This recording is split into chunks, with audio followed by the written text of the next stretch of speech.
Magsalita ka, Oriang. Sabihin mo sa akin. Sabihin mo sa akin ang katotohanan. Ano nangyayari sa ating barangay? Dato Pula, ikay nalulungkot ko. Ngunit tuluyan nagdasakop ng mga aswag ang ating barangay. Sila lang nangahari doon at wala na sa inyo ang kontrol sa barangay na inyong pinamumunuan. Walang laban ng mga mantring bagyan sa lakas namin mga aswang! Huwag kang magsalita ng tapos dahil kakainin mo yung sinasabi mo!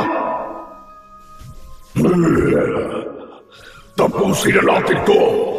Dato Pula! Magandang araw po sa inyong lahat. Ang kwentong inyong mapapakinggan ay tungkol kay Dato Pula na isang pinunong may kakaibang lakas at minahal ng kanyang buong barangay dahil sa kanyang kabutihan. Sa kanyang pamumuno, dumating ang isang grupo sa kanilang lugar sa pangunguna ni Mang Gubat.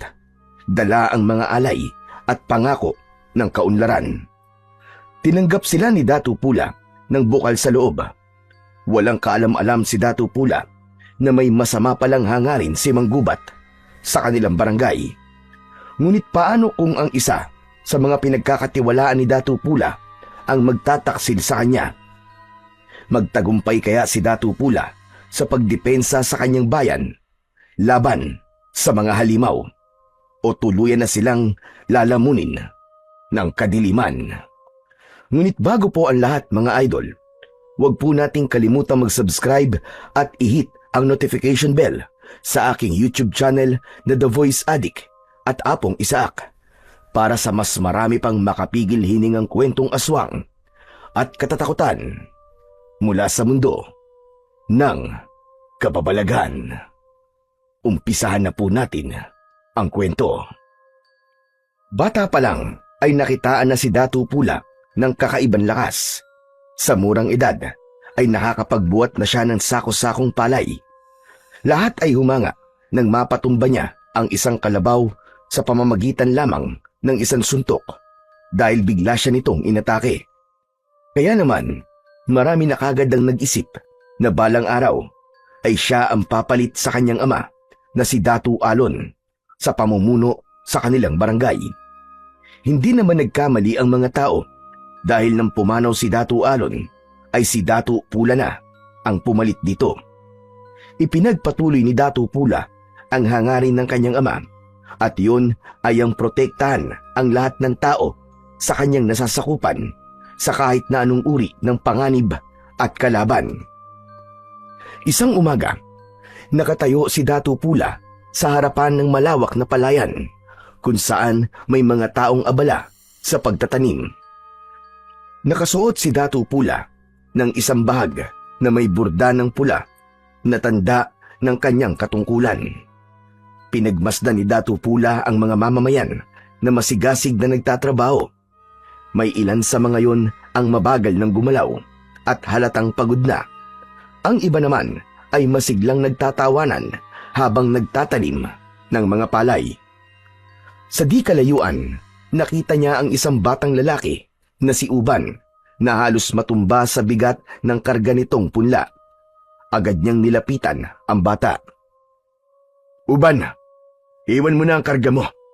Magpahinga ka na sa lilim. Sabihin mo rin sa nanay mo na magpahinga na rin." Nagpasalamat ang bata kay Dato Pula. Nagtungo si Dato Pula sa gitna ng palayan at tinignan niya ang mga taong abala sa pagtatanim. "Yung mga napapagod na ho, maaari na ho kayo magpahinga. May inumin po sa lilim ng puno ng balete. Huwag niyo pong pilitin ang katawan niyo. Mas importante po na makapagpahinga kayo." Maraming nagpasalamat kay Dato Pula. May ilan na nagtungo sa puno ng balete para makapagpahinga. Napangiti si Dato Pula. Ang ugali niya na pagkakaroon ng malasakit sa nasasakupan niya ay namana niya sa kanyang ama. Kaya naman, gaya ng kanyang ama, ay nakuha niya ang respeto at paggalang ng kanyang nasasakupan. Dahil sa may ilan na nagpahinga, ay hindi nagdalawang isip si Dato Pula na tumulong sa mga pagtatanim ng palay. Lumusong siya sa putikan matapos kumuha ng punla. Ang kanyang mga kamay, na bagaman sanay sa paghawak ng sandata, ay marunong ding kumalinga sa lupa at mga pananim. Sapagkat para kay Datu Pula, ang tunay na lakas ng isang pinuno ay hindi nasusukat sa dami ng mga labanang napagwagian, kundi sa dami ng taong kanyang natulungan. Habang abala si Datu Pula sa pagtatanim, ay may tumawag sa kanyang pangalan. Nakita niya ang matalik niyang kaibigan na si Bagwis na pinuno ng kanilang hukbong pandigma. Lumapit si Datu Pula kay Bagwis. "Anong iyong kailangan, Bagwis? Meron ba tayong suliranin?" "Wala, Datu Pula. Nais ko lang naman makipagkwentuhan sana sa'yo. Ngunit abala ka pala sa pagtatanim eh. Nagtataka ako sa'yo eh. Hindi mo na kailangan gawin yan. Hayaan mo na lang ang mga tao na siya magtrabaho para sa'yo." "Hindi yan ang itinuro ng aking ama, Bagwis. Itinuro niya sa akin na kahit ako ang nakatataas dito sa ating barangay, ay dapat nasa lupa pa rin ako. Dapat ay abot kamay pa rin ako ng aking nasasakupan. Ang ipinag-aalala ko lang ay baka mawalan sa'yo ng respeto mga tao. Baka isipin kasi nila na ikaw ay gaya lamang nila." "Hindi ko nakita na nawalan sila ng respeto sa akin, Bagwis. Bagkus, nakikita ko na mas nakakatanggap pa ako sa kanila ng paggalang." "Sa bagay, ganyan na ganyan din ang pamamalakad ng iyong ama noon eh. Oo nga pala, may mga sinanay na ako ng mga kabataan lalaki para pandagdag sa ating hukbo.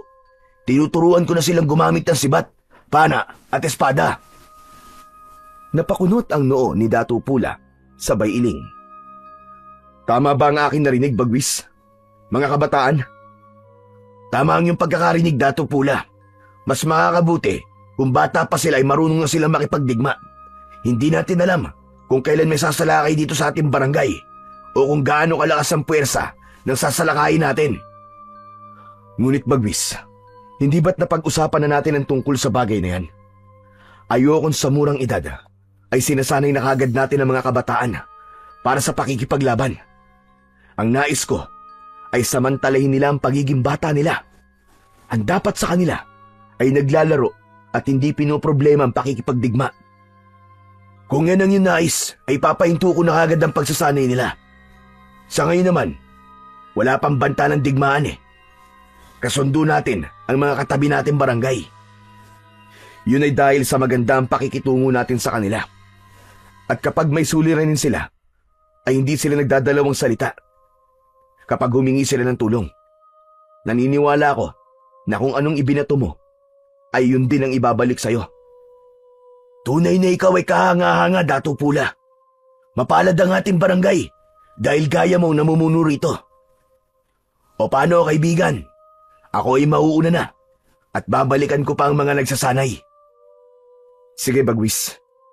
Mag-iingat ka, aking kaibigan." Nagkamay ang dalawa at bahagyang yumukod si Bagwis kay Datu Pula bago ito tuluyang umalis. Isang malalim na paghinga, sabay ngiti ang pinakawalan ni Datu Pula habang pinagmamasdan ang papalayong kaibigan na si Bagwis. Sa lahat kasi ay si Bagwis ang pinaka-pinagkakatiwalaan niya.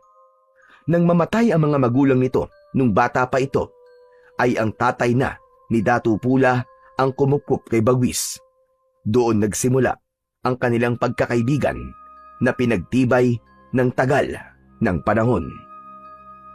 Lahat ng plano ni Datu Pula ay si Bagwis ang unang nakakaalam. Dito siya humihingi ng payo. Bukod doon ay mahusay ding makipaglaban si Bagwis.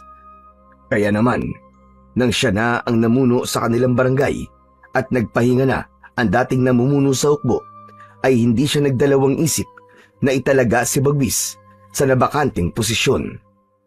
Nang mawala na sa paningin ni Datu Pula ang kaibigan, ay tumingin siya sa maaliwalas na kalangitan. Humiling siya sa kanyang isipan na sana ay wala nang sumira pa sa kapayapaan na tinatamasa ng kanilang lugar.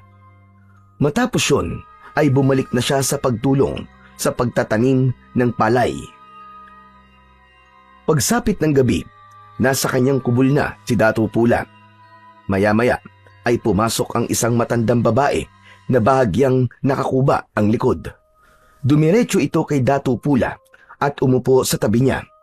Ang matandang babae ay si Nanang Oryang na isang manggagamot sa kanilang barangay.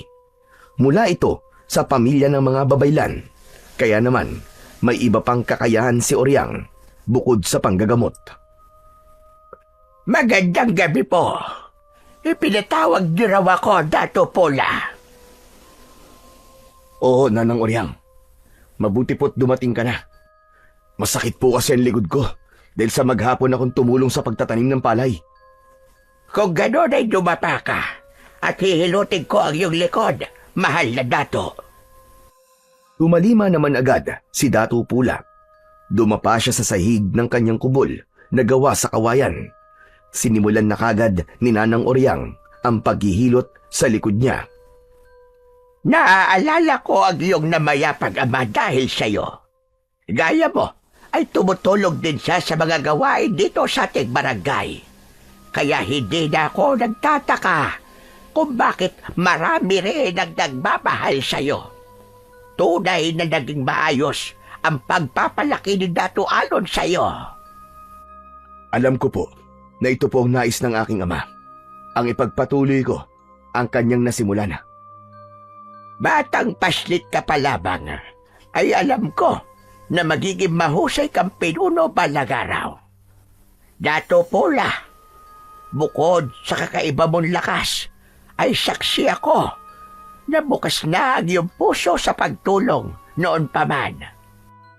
Maraming salamat po, Nanang Oryang. Ngunit magpahanggang sa ngayon po, ay hindi ko talaga mawari kung bakit po ako malakas at kung saan nanggagaling ang kakayahan ko na yun. Dato Pula, hindi yata nabanggit sa'yo ng ama't ina mo na pinagdasal ka nila sa mga diwata. Ano po, Nanang Oryang? Pinagdasal nila ako sa mga diwata? Yung maihiwagan nila lang na naninirahan po sa kagubatan? Sila nga, mahal na Dato. Tinulungan ko noon ang iyong ama at ina na ipagdasal ka sa mga diwata. Nais nila na magkaroon ng anak, ngunit hindi nabubuntis ang iyong ina. Ilang araw din silang humiling doon sa makapangyarihang diwata sa gubat, hanggang sa ipinagkaloob ka na nga ng diwata sa iyong mga magulang. Marahil ay sa diwata na galing ang pambihira mong lakas, Dato Pula. Kung ganun, dapat ho pala ako magpasalamat sa mga diwatang yun, Nanang Oryang. Napakalaking bagay po ng lakas na meron ako dahil walang digmaan ang hindi natin na ipapanalo. Kaya takot ang mga mananakop sa ating lugar ay dahil sa'yo. Hindi na muna nagsalita si Datu Pula at dinaman niya ng gusto ang bawat hagod ng kamay ng daliri ni Nanang Oryang. Unti-unti ay guminhawa ang pakiramdam niya at bahagyang nabawasan ang pananakit ng kanyang likod. Matapos ang paghihilot ay kumuha si Nanang Oryang mula sa sisidlan nito ng ilang piraso ng dahon. Pinahira nito yun ng langis at idinarang sa apoy sa gasera. Inilagay nito ang mainit-init na mga dahon sa likod ni Datu Pula. Tapos na po, Dato Pula. Huwag niyo po muna basain ang katawan niyo ngayong gabi. Maraming salamat po, Nanang Oryang. Sandali po, huwag po muna kayong aalis. Bibigyan po kita ng kamote bilang kabayaran. Hindi na kailangan. Isang karangalan sa akin na mapagsilbihan ang dato ng barangay na ito. Sige ho, ako po ay aalis na. Tunay ho bang hindi niyo po tatanggapin ang inaalok kong kabayaran? Hindi, Dato Pula. Maraming salamat na labang po. Kung ganun po, ay mag-iingat po kayo sa inyong pag-uwi. Maraming salamat po, Nanang Oryang. Marahang tumango ang matandang babae. Kinuha na nito ang dala nitong sisidlan. Nang tumayo si Nanang Oryang, ay tumayo na rin si Datu Pula. Inihatid niya ito palabas sa kanyang kubo. Nasa labas na si Nanang Oryang nang bigla itong huminto at humarap kay Datu Pula. May nakalimutan ho ba kayo, Nanang Oryang? Oo. May nakalimutan ako sabihin sa'yo, mahal na dato. Ano ho yun? Alam ko na payapa ang isipan mo dahil matagal na simula na magkaroon ng digmaan dito sa ating barangay nung sinubukan ng mga mananakop na dayuhan na sakupin ang ating lugar. Ngunit ako ay nababahala sa aking panaginip. Isang panaginip na ilang gabi nang dumadalaw sa akin. Kinakabahan po ako sa inyong sinasabi, Nanang Oryang. Ano ho ba ang panaginip na ito? Malalim na huminga si Nanang Oryang at bumakas ang pagkabahala sa mukha nito bago ito magsalita. Sa aking panaginip ay nakita ko ang pagbaha ng dugo sa ating barangay. May mga halimaw na umaatake sa mga tao. Naiiba sila sa mga mananakop, mahal na dato. Iba ang kanilang anyo. Para silang mga nilalang na hinukay mula sa kailaliman ng lupa. Wala ka bang nakitang pangitain sa kung ano mangyayari sa ating barangay sa mga susunod na araw, Nanang Oryang? Wala, Dato Pola. Tanging ang panaginip lang na yon ang aking basihan. Kaya wala akong tiyak at malinaw na pangitain sa ngayon. Ngunit malakas ang aking pakiramdam na ang panaginip na yon ay isang babala. Huwag ho kayo mag-alala, Nanang Oryang. Handa ang ating hukbo kung sakaling may magtangka muling sakupin ng ating barangay. Handa sila sa kahit na anong uri ng pakikipagdigma. Sana ka ay muli tayo magwagi kung sakaling may magsimula ng kaguluhan sa ating lugar. Sige ho, Dato Pola. Ako po ay magpapaalam na. Hinilapat ni Oryang ang palad nito sa tapat ng puso nito at bahagyang yumukod. Matapos yun, ay naglakad na ito palayo sa kubol ni Dato Pula. Biglang nilukob ng kakaibang kaba ang dibdib ni Dato Pula dahil sa sinabi ni Nanang Oryang. Kahit sabihin na panaginip lamang yon at hindi isang pangitain, ay kilala niya si Nanang Oryang na kahit panaginip nito ay nagkakaroon ng katotohanan. Kaya naman, naisipan niya na kausapin bukas si Bagwis upang ihanda nito ang mga kalalakihang kasama sa hukbo upang maghanda sa digmaan na maaaring sumiklab sa kanilang barangay. Nang mga sumunod na araw ay agad na nagtungo si Dato Pula sa kubol ni Bagwis. Naabutan niya itong kumakain ng nilagang saging na saba. Inaya siya nitong kumain, ngunit tumanggi siya. Nagtungo si Nanang Oryang kagabi sa aking kubol, Bagwis. Hindi ba't pinatawag mo siya sa akin? Dahil ang sabi mo ay nananakit ang iyong likod. Masakit pa rin ba ang likod mo, Dato? Hindi na.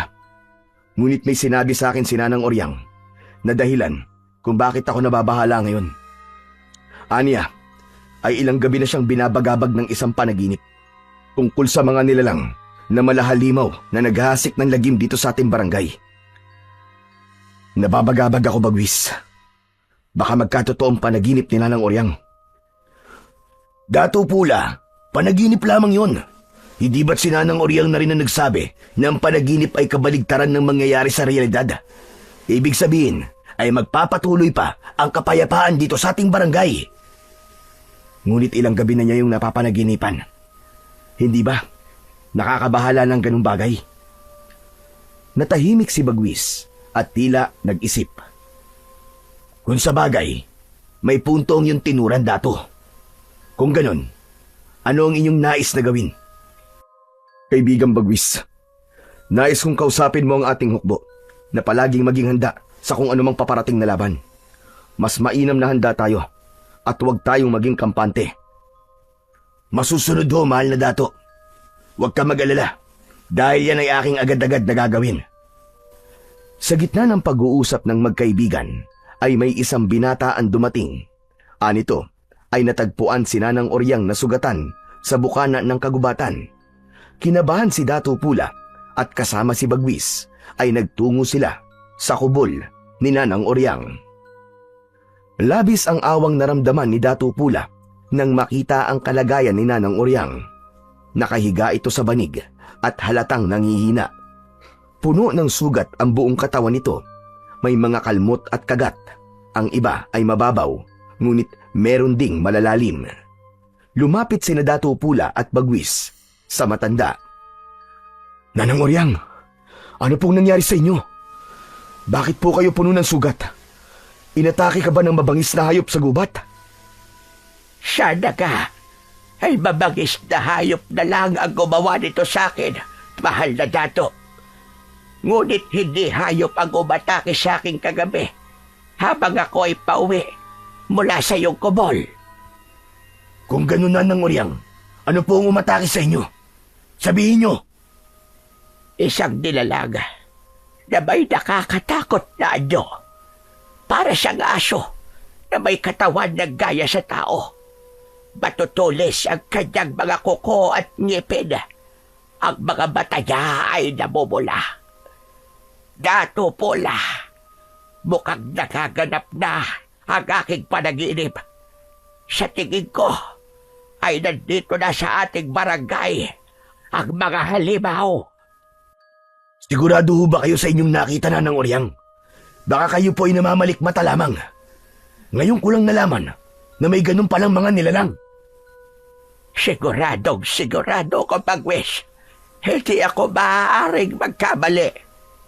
Isang halimaw ang umatake sa akin. Nagtago ko sa kagubatan upang iligtas ang aking sarili hanggang sa nawalan na ako roon ng ulirat. Nanang Oryang, sa ngayon ay huwag muna nating isipin ang halimaw na iyong tinutukoy.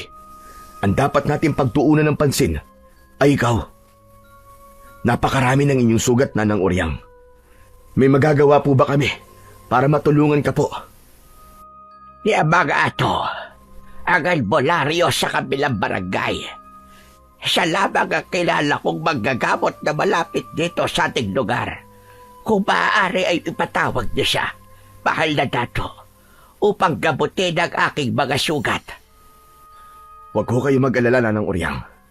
Ipapatawag ko po kagad siya upang ikaw po ay magamot na. Patawarin niyo po ako.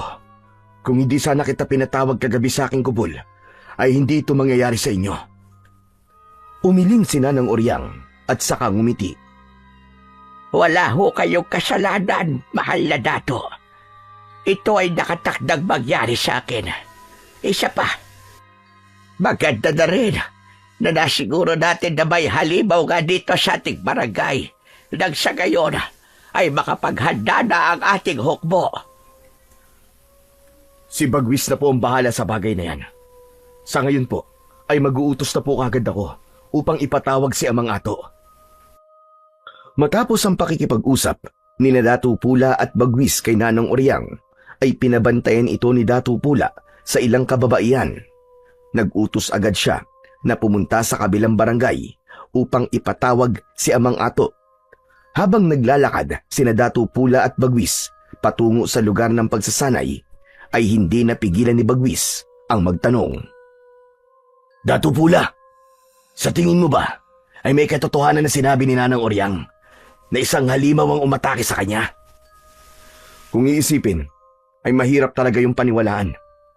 Ngunit kilala naman natin si Nanang Oryang. Hindi siya sinungaling na tao at walang dahilan para magsinungaling siya. Kaya naman naniniwala ako sa kanya, Bagwis. Pagsapit nila sa kampo ng mga mandirigma, agad na ipinaalam ni Bagwis sa mga kalalakihan na naroon ang nangyari kay Nanang Oryang. Pinaghanda nito ang mga yon kung sakaling may umatake nga na mga halimaw sa kanilang barangay. Sinabi rin ni Bagwis na paigtingin pa ng mga ito ang kanilang pagsasanay. Matapos yun ay umalis na si Dato Pula at bumalik siya sa kanyang kubol. Mula sa isang kahon na yari sa matigas na uri ng kahoy ay kinuha niya ang isang matalim na espada na ang hawakan ay may mga nakaukit na simbolo. Ang espadang yon ay dating pagmamay-ari ng kanyang namayapang ama. Ipinamana nito yon sa kanya bago ito sumakabilang buhay. Aking ama, gabayan niyo po ko. Kailangan ko po ang inyong basbas sa digmaang maaaring sumiklab sa ating barangay. Bigyan niyo po ko palagi ng lakas at tatag ng katawan at talas ng isipan upang maprotektahan ko po ang ating nasasakupan Kinuha ni Datu Pula ang kaluban at isinabit niya yon sa bewang. Inilagay niya ang espada sa kaluban at saka siya lumabas upang balikan si Nanang Oryang sa kubol nito. Nais niyang makasiguro na magiging ligtas si Nanang Oryang dahil napakalaki ng tulong na nagagawa nito sa lahat ng mamamayan sa kanilang barangay sa pamamagitan ng kaalaman nito sa panggagamot. Nang makabalik si Datu Pula sa kubol ni Nanang Oryang, ay maraming mga tao ang nagtitipon sa labas. Pagkakita ng mga yon sa kanya, ay nagbigay ang lahat ng paggalang. Binigyan siya ng mga tao ng daan upang makapasok siya sa kubol ni Nanang Oryang. Pagdating sa loob, ay naroon na si Amang Ato, isa yung matandang lalaki na palaging may nakataling pulang tela sa noo. Seryoso itong nagdidikdik ng iba't ibang uri ng dahon. Napatingin si Amang Ato kay Datu Pula. Tumayo ito at bahagyang yumukod. Magandang araw po sa inyo, Datu Pula. Isang karangalan po na ako ay inyong ipinatawag upang gamutin si Oryang. Salamat naman po at pinaunlakan niyo kami, Amang Ato. Ano na po nangyari kay Nanang Oryang? Ayon sa aking pagsisiyasat sa mga sugat niya, ay hindi naman ito delikado. Kailangan ko lang nalagyan ng halamang gamot ang kanyang mga sugat upang mabilis itong matuyo at maghilom. Gawin niyo po ang lahat upang mabilis na gumaling ang mga sugat ni Nanang Oryang. Ituloy niyo lang po ang inyong ginagawa. Maraming salamat po sa inyo, Amang Ato. Tumango si Amang Ato at bumalik ito sa pagdidikdik ng mga halamang gamot. Pinanood ni Datu Pula ang paglalagay ng gamot ni Amang Ato sa mga sugat ni Nanang Oryang. Minsan ay impit na napapasigaw si Nanang Oryang dahil sa sakit, ngunit bakas pa rin sa mukha nito ang tapang. Matapos gamutin ang mga sugat ni Nanang Oryang, ay muling lumapit si Amang Ato kay Datu Pula. Sinabi nito na baka maaaring paalisin ni Datu Pula ang mga tao sa labas dahil meron silang mahalagang pag-uusapan. Sumang-ayon naman kagad si Datu Pula at isang pakiusap lang niya sa mga tao ay umalis na ang mga yon. Nang wala na ang mga tao sa labas, ay binalikan ni Datu Pula si Amang Ato na nakaupo sa tabi ng nakahigang si Nanang Oryang. Amang Ato, nagsialisa na po mga tao. Ano po ang inyong sasabihin? Ramdam ko na ito ay malaga para paalisin mo mga tao sa labas. Napakahalaga nito, Datu Pula. Naikwento sa akin ni Oryang ang nangyari sa kanya kagabi. Anya, isang halimaw ang umatake sa kanya na muntik pa siyang patayin. Sa tingin ko, ay alam ko ang halimaw na tinutukoy niya. Sila ang tinatawag na aswang. Napakunot ang noo ni Datu Pula sa sinabing yon ni Amang Ato. Pinilit niyang alalahanin kung saan niya narinig ang salitang binanggit ni Amang Ato, ngunit tila bago yon sa kanyang pandinig. Amang Ato, anong aswang po ang sinasabi niyo? May nakapagsabi sa akin na ang mga aswang daw ay nilalang mula sa kadiliman. Sila ay may kakayahang mag-anyong tao sa umaga at halimaw naman pagsapit ng gabi. Ang pagkain nila ay tayong mga tao. Lahat ay kanilang gagawin upang maibsan ang kanilang gutom at uwaw sa ating laman at dugo. Amang Ato, nakakakilabot naman po ang inyong sinasabi. Ngunit saan po nagmula ang mga aswang na ito? Mula sa mga dayuhan na Kastila. Sila ang may dala nito sa ating bansa. Sa aking pagkakaalam, may kakayahan ang isang aswang na gawing aswang o hawaan ang isang tao.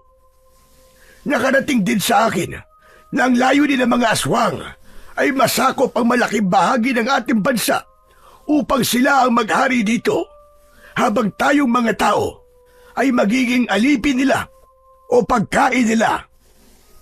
Tama ang panaginip ko, Datu Pula. Mga halimaw ang maaaring susunod na mananakop dito sa ating barangay. Dadanak ang dugo kung hindi tayo agad nakikilos. Huwag kayong mag-alala. Inutusan na ni Bagwis ang ating mga mandirigma na maging handa. Nagsimula na rin ang masinsiran nilang pagsasanay sa pakikipaglaban.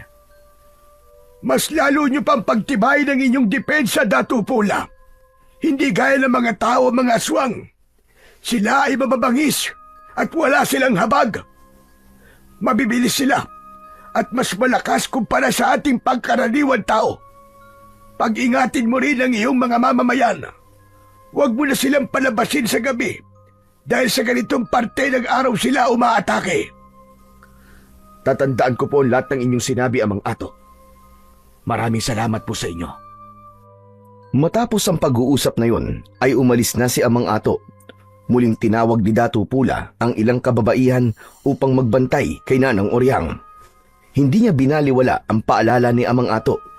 Ayaw niyang isipin na hindi totoo ang aswang at baka kapag naging kampante siya, ay magsisi siya sa bandang huli. Hindi naging kampante si Datu Pula, kaya naisipan niyang tulungan si Bagwis sa pagsasanay ng kanilang hukbo ng mga mandirigma. Sa gilid ng ilog ay nagtipon ang higit 20 mandirigma. Bawat isa ay may bitbit na sibat, kalasag o kampilan. Ang araw ay nasa tuktok na ng langit at ang init ay tila lalo pang nagpapakulo sa damdamin ng mga naroon. Alam ko na kayo ay nagtataka kung bakit ako nandito. Magmula sa araw na ito, ay makakasama niyo na ako sa inyong pagsasanay sa pakikipaglaban. Kailangan natin maging handa sa pagdating ng digmaan na ngayon lang natin mararanasan. Nagsimula ang pagsasanay sa tamang pagbitaw ng sibat. Si Bagwis ang unang nagturo at ipinaliwanag nito ang wastong paggamit ng sibat. Lumapit si Datu Pula sa gitna at nagsimulang magpakita ng kakaibang paggamit ng espada sa pakikipaglaban. Lahat ay may paghangang pinanood siya. Isa-isang nagtungo ang mga mandirigma upang gayahin ang ginawa ni Datu Pula. Ang mga nagkamali ay ginabayan niya sa maayos na paraan. Habang lumilipas ang oras, ay unti-unti nang nakakaramdam ng pagod ang lahat. Ngunit kahit isa ay walang nagpahinga. Lahat ay determinado sa pagsasanay upang protektahan ang kanilang barangay. Isang hapon, habang naglalakad sina Datu Pula at Bagwis sa dalampasigan, ay isang malaking bangka ang nakita nila na palapit sa kanilang dalampasigan. Ang mga tao ay napatingin doon habang may takot sa muka. Bagwis, tawagin mo mga mandirigma, madali ka. Mukhang mananakop ang mga parating. Masusunod, Datu Pula. Tumalima si Bagwis habang si Datu Pula naman ay nanatiling nakatayo sa dalampasigan. Hindi niya inalis ang tingin sa bangka na unti-unting dumadaong sa dalampasigan. Nang sumayad na ang unahan ng bangka sa buhangin, ay doon nakita ni Datu Pula ang isang lalaki na nakatayo sa unahan ng bangka. Base sa kasuotan nito, ay nahinuha niya na isa ngayong maharlika. Ang balabal na nakapalupot sa leeg nito ay gawa sa pinong telang kulay ube na may burda ng gintong sinulid sa laylayan. May putong ito sa ulo na kulay ginto. Sa bewang naman ay nakasabit ang isang pulang kampilan na may hugis ahas ang hawakan. Inihanda ni Datu Pula ang sarili. Maigpit niyang hinawakan ng puluhan ng kanyang espada at matiim na tumingin sa estrangherong lalaki. Hindi nagtagal ay dumating na si Bagwis kasama ang mga mandirigma. Pumuesto ang mga yon sa likuran ni Datu Pula. Bumaba ang lalaki mula sa bangka kasabay ng ilang kalalakihan na mukhang mga mandirigma. Agad na hinugot ni Datu Pula ang espada at itinutok yon sa dibdib ng lalaki. Hindi man lang nagpakita ng takot ang lalaki at bagkus ay ngumiti pa ito. Hanggang diyan ka na lamang. Hindi mo na maaaring iakbang ng isa pa ang iyong mga paa. Magpakilala ka. Ako si Manggubat. Ako ang pinuno ng mga taong nasa aking likuran. Mula kami sa isla na malapit dito sa inyong bansa. Mga dayuhan kung ganon. Mga mananakop. Nagkakamali ka. Hindi kami mananakop. Ang totoo nga niyan ay nandito kami upang tumulong. Hindi mo ko malilinlang. Gaya lang kayo ng mga Kastila na nag-alok ng pagtulong ngunit nang maglaon ay lumabas na ang kanilang tunay na pakay. Ang manakop ng lupain na hindi sa kanila. Nauunawaan ko kung bakit ganyan ang iyong mga sinasabi, Datu Pula. Ngunit ang aking mga sinabi ay pawang katotohanan lamang. Hindi kami mananakop. Kami ay may hangarin na tumulong sa mga barangay upang mas lalo itong umunlad nang sa gayon ay mahirapan ang mga banyaga na ito ay sakupin. Tinawag mo ang aking pangalan. Paano mo nalaman kung sino ako? Hindi mahirap makilala kung sino ka, Datu Pula. Ang iyong pangalan ay bukang bibig kahit saan lugar kami magtungo. Lahat sila ay humahanga sa pamamaraan mo sa pamumuno. Kaya naisipan ko na ang inyong barangay ang sunod naming hatiran ng tulong. Hindi muna nagsalita si Datu Pula. Matiim niyang tinignan si Manggubat at pilit niyang pinakiramdaman kung totoo ba ang mga sinabi nito. Maya-maya pa ay lumapit si Bagwis kay Datu Pula at bumulong. Datu Pula, sa aking palagay ay hindi sila kalaban. Baka nga totoong tulong ang hatid nila sa atin at hindi pakikipagdigma. Malay mo, matulungan pa nila tayo sa sandaling sumalakay dito mga halimaw. Bilang panimula, ay hayaan mong ipakita namin sa iyo ang aming handog. Inutusan ni Manggubat ang mga kasama nito na ibaba sa bangka ang mga dala ng mga ito. Pinagmasdan ni Datu Pula ang bawat kilos ng mga tauhan ni Manggubat. Mula sa bangka, nagsimula ng bumaba ang ilan sa mga yon, nadala ang ilang sisidlan na gawa sa pinakinis na kawayan. Isa-isang inilapag ang mga yon sa paanan ni Datu Pula. Sabay-sabay na binuksan ng mga kasama ni Manggubat ang sisidlan.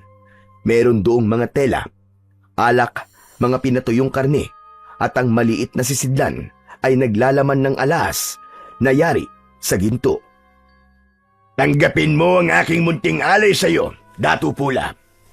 Ito ay pauna pa lang sa maaari kong ibigay na tulong sa inyo.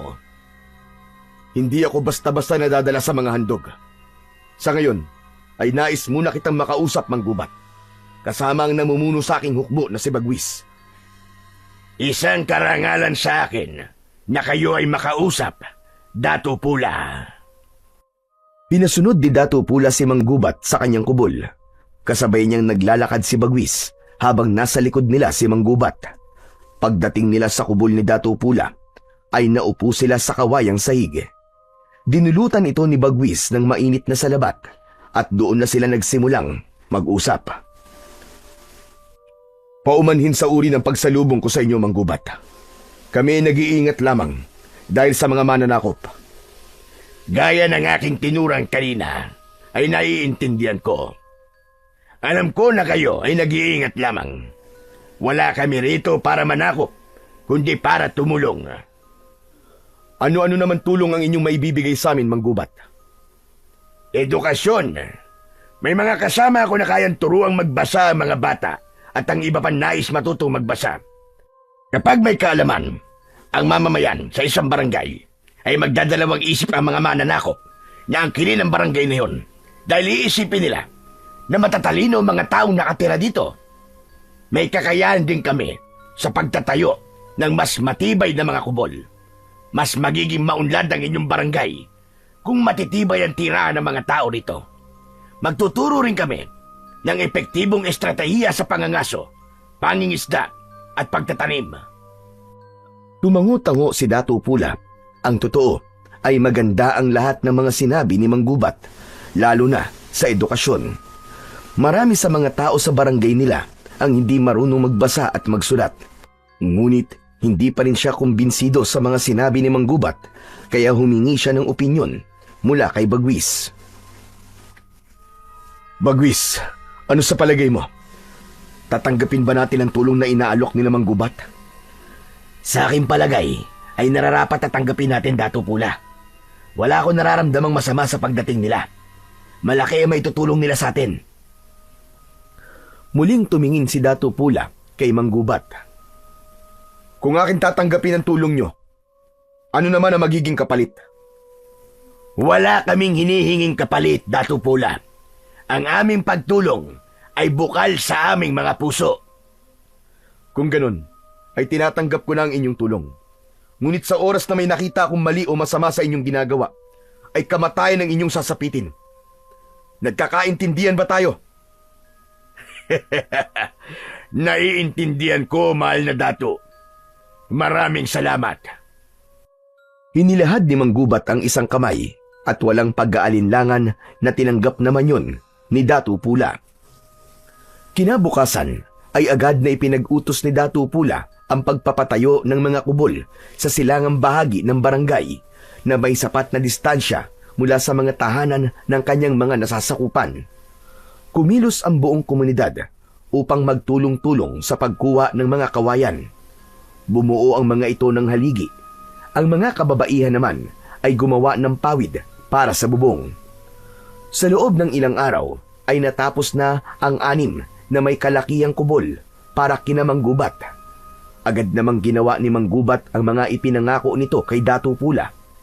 Nagsimulang turuan ng mga kasama nito ang mga bata na magbasa at magsulat. Tinuruan din ng mga ito ang ilan sa ibang paraan ng pangangaso at pangingisda, habang si Manggubat ay personal na kinausap ang mga magsasaka at nagbigay ito ng mungkay tungkol sa pagtatanim. Lahat ng yun ay nasaksihan ni Datu Pula at hindi niya maikakaila na masaya siya sa pagbabagong nangyayari sa kanilang barangay simula nang dumating sina Manggubat. Alam niya na kapag nagtagal pa roon sila Manggubat ay mahihirapan na ang mga mananakop na sakupin ang kanilang barangay. Isang gabi, isang espesyal na pagdiriwang ang naganap sa barangay ni Datu Pula. Ang selebrasyon na yon ay inihandog ni Datu Pula kina Manggubat bilang pasasalamat sa napakaraming tulong na ibinigay nito sa kanila. Sa gitna ng malawak na liwasan ay umuugong ang musika mula sa tambol at kudyapi habang may mga kabataang sumasayaw. Sa isang gilid ng liwasan, nakaupo si Datu Pula sa isang mataas na upuang yari sa punong kahoy. Katabi niya si Manggubat na nakasuot ng marangyang balabal. Sa kabilang tabi naman ay naroon si Bagwis. May ngiti si Datu Pula habang pinagmamasdan ang kasiyahan. Sa gitna ng gabi ay inihain na ang mga inihaw na isda, karne ng baboy damo at mga bangak ng alak. Sinalina ng alak ni Bagwis ang mga baso nila na yari sa katawan ng kawayan. Magkakasabay na ininom nilang 3 yon. Napakasarap ng alak na ito. Manamis-namis. Hindi gaya ng mga alak na aking natikman. Ang alak na yan ay tinatawag naming basi. Gawayan sa tubo, kaya may tamis kang malalasahan. Hayaan mo, at sa paglisan nyo sa aming barangay, ay bibigyan kita ng ilang banga ng basi. Maraming salamat kung ganoon, Datu Pula. At maraming salamat din sa selebrasyong ito na inialay mo para sa amin ng aking mga kasamaan. Ngunit sa totoo lang, ay hindi nyo na kailangan magsagawa ng ganitong uri ng selebrasyon. Hindi kami humihingi ng kahit na anong kapalit sa aming ginagawa. Hayaan mo lang kaming pasalamatan kayo sa paraang alam namin. Isa pa, Manggubat, napakaliit na bagay ng selebrasyon na ito kumpara sa laki ng tulong nyo, lalo na sa aking nasasakupan. Masasabi ko na kayo ay hulog sa amin ng langit. Nakakataba naman ng puso ang iyong mga tinuran, Datu Pula. Ang mga salitang yan ay sapat ng kabayaran sa pagtulong namin sa inyo. Nagpatuloy ang pag-inom nila ng alak habang masayang nag-uusap. Nang makalimang baso na si Datu Pula, ay nakaramdam na siya ng konting pagkahilo. Sanay siya sa pag-inom ng basi, ngunit tila iba ang epekto nun sa kanya nung gabing yun. Sasalinan sana ulit ni Bagwis ng alak ang baso niya, ngunit agad niyang hinawakan ang braso nito. Tama na Bagwis. Nakakaramdam na ako ng pagkahilo. Hindi yata ako naniniwala sa iyong sinabi, Dato. Ikaw, may hilo sa basi. Hindi ba't kahit isang banga ay nauubos mo nang hindi ka nakakaramdam ng pagkalasing? Binibiro mo yata ako, Dato Pula. Nagsasabi ako ng totoo, Bagwis. Nahihilo na talaga ako. Hindi ko mawarian kung bakit ang bilis umepekto sa akin ngayon ng alak. Marahil siguro ay dahil sa pagod ko. Ngunit minsan ka lang mag-inom, Dato. Hayaan mo ang iyong sarili na magsaya ngayong gabing ito. Tama naman si Bagwis, Dato Pula. Samahan mo muna kaming mag-inom. Wala nang nagawa si Dato Pula kundi ang tumango. Hinayaan niya si Bagwis na muling lagyan ng alak ang kanyang baso. Dire-diretso niya yung tinungga at malakas na tumawa. Patuloy pa rin ang pag-iinom nilang tatlo hanggang sa natapos na ang kasiyahan. Halos wala nang natatandaan si Dato Pula sa mga nangyari dahil sa labis na pagkalasing. Ngunit malinaw sa kanyang alaala na inihatid siya ni Bagwis at Manggubat sa kanyang kubol. Nang nakahiga na si Dato Pula sa banig, ay umalis na si Bagwis at Manggubat. Agad siyang nakatulog at isang napakasamang panaginip ang dumalaw sa kanya. Sa panaginip ni Dato Pula ay sinalakay daw ng mga aswang ang barangay nila. Marami ang namatay na mga tao. Kitang-kita niya rin kung paanong nilapa ng mga aswang ang mga tao habang siya ay nasa gitna at hindi makagalaw. Pagsapit ng umaga, nagising si Dato Pula sa matinding sikat ng araw na tumatagos sa kanyang bintana. Masakit ang ulo niya nang tumayo siya. Nag-inat siya ng katawan at bigla siyang natigilan nang makarinig siya ng iyakan sa labas ng kanyang kubol. Nagmadali siyang lumabas at sumalubong sa kanya ang napakaraming tao na nag-iiyakan sa labas. Biglang lumapit sa kanya si Bagwis na may natuyupang dugo sa katawan. Bagwis, anong ibig sabihin nito? Anong nangyari? Bakit nag-iiyakan ng mga tao at may dugo ang iyong katawan? Dato Pula, kagabi, matapos ka naming iatid ni Manggubat sa iyong kubol, ay sinalakay tayo ng mga aswang. Marami ang namatay, Dato Pula. Ano? Paano yun nangyari? Bakit hindi mo ako ginising? Dinubukan kitang gisingin, ngunit matindi ang pagkakalasing mo. Kahit ang pagmulat ng iyong mga mata, hindi mo magawa. Patawarin mo ako, Dato Pula. Hindi ko nagawang iligtas sa mga tao. Masyadong malalakas sa mga aswang at napakarami nila. Kahit tinulungan tayo ni Manggubat, ay wala pa rin tayong naging laban sa puwersa nila. Naluluwang tinignan ni Dato Pula ang mga taong nasa kanyang harapan. Nagulat siya nang may isang babaeng sumigaw at sinisi siya kung bakit maraming tao ang namatay. May nagtanong pa kung nasaan si Dato Pula habang pinapatay ng mga halimaw ang mahal nila sa buhay. Hindi nakapagsalita si Dato Pula ng mga sandaling yon.